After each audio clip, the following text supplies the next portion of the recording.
Bonjour à tous et bienvenue, je suis heureux de vous retrouver après 3 semaines d'absence. J'ai été occupé à faire de la motoneige à Bora Bora. Autant vous dire que j'en ai chié. La semaine prochaine, je pars pêcher à Las Vegas et militer contre le gouvernement turc. Beaucoup d'infos, aucune qui vaille le coup. Vous êtes bien dans un nouveau numéro des VNA. Je suis Antoine Pini et voici les titres. On commence avec un petit peu de politique internationale. Vous le savez peut-être, en ce moment au Venezuela, une grave sécheresse sévit et a occasionné une pénurie d'électricité. Le gouvernement a rapidement réagi en demandant aux Vénézuéliennes d'éviter d'utiliser leurs sèche-cheveux car ceux-ci sont trop gourmands en énergie. Le président Nicolás Maduro a ajouté que la mesure permettait de montrer la beauté naturelle des Vénézuéliennes tout en économisant les ressources énergétiques. Mais l'association des citoyennes capillairement fournies s'est indignée que leurs compatriotes chauves n'aient pas à fournir autant d'efforts qu'eux. Ils ont dit, je cite, c'est pas notre faute si on a des cheveux soyeux et en plus ça crée un vide juridique pour ces morues qui se tournent le crâne, ça dégoûte. On enchaîne avec un petit peu de... Waouh. Bah dis donc, t'as l'air prête, tu sors d'où? De nuit debout.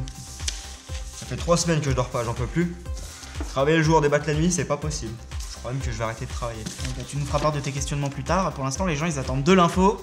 Tiens, bah d'ailleurs, tu débattes quoi quand t'es à nuit debout? De la claque de Joe Star à Gilles Verdez. Non, sérieux? Ah non, je déconne. On s'en bat les couilles. Je crois qu'on a le temps de niaiser à nuit debout. Agriculture. Cela fait 229 jours que nous sommes à la recherche d'une victoire au stade Vélodrome. Un OM secoué au bord de la relégation. Sifflés comme Maître Gims au Stade de France, les voilà désormais privés de public. Et l'ambiance en interne est tout aussi morose avec pour seul espoir la vente annoncée du club. Les dirigeants viennent de licencier Mitchell, l'entraîneur en place, inventant une faute grave afin d'éviter de payer les indemnités. Autant vous dire que niveau crédibilité, même François Hollande rivalise de ridicule.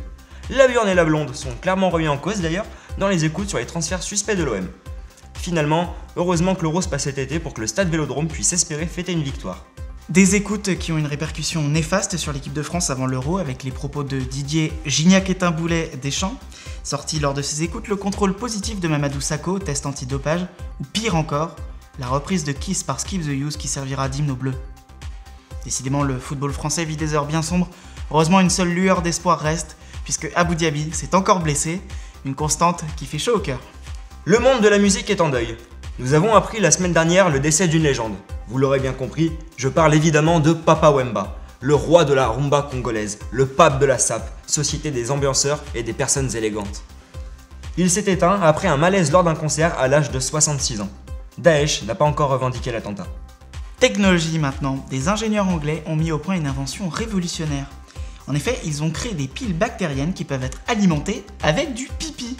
Et oui, une ressource abondante et potentiellement puissante puisque 1000 litres de pipi peuvent servir à créer 2 watts d'électricité, soit assez pour alimenter un smartphone par exemple.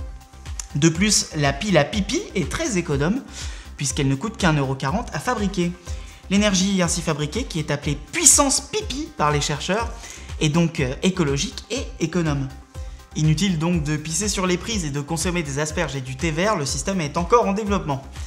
D'ailleurs, puisqu'on parle d'Angleterre et d'incontinence, le 21 avril dernier, la reine d'Angleterre a fêté ses 90 ans, un événement exceptionnel, n'est-ce pas Kevin? De quoi? 90 ans, la reine d'Angleterre, une réaction? Je m'en bats les couilles. Je peux avoir un café s'il te plaît? Non. Alors ça aussi, on s'en bat les couilles. Putain, je me demande si c'est pas mieux qu'il n'y ait pas d'alcool à nuit debout du coup. D'ailleurs, coïncidence, quand il n'y en a pas, j'y vais pas. À Sutton, en Alaska, Adam Malaby, un ancien militaire de 30 ans, a eu l'idée de génie de prendre quelques clichés et des vidéos de personnes s'amusant à tirer à l'arme à feu. Le shooting avait lieu à Gravel Spit, une célèbre carrière de gravier connue par les locaux pour être un champ de tir adoré par les Rambo du dimanche. Mais pendant qu'il visait quelqu'un dans le champ de son objectif, il s'est retrouvé sur un autre champ, celui de tireurs qui l'ont involontairement abattu. Les clichés ont pu être tirés en plusieurs exemplaires, mais pas lui. Et c'est la fin de cette édition des VNA, on se donne rendez-vous pour un prochain numéro. Bonsoir Kevin. Bonne nuit Antoine. Et bonsoir à tous. Bonne nuit. Oh, je vais me coucher, j'ai plus d'énergie. Tu sais ce que ça veut dire? Puissance pipi! Ouais, si vous trouvez que j'ai une voix sexy, abonnez-vous.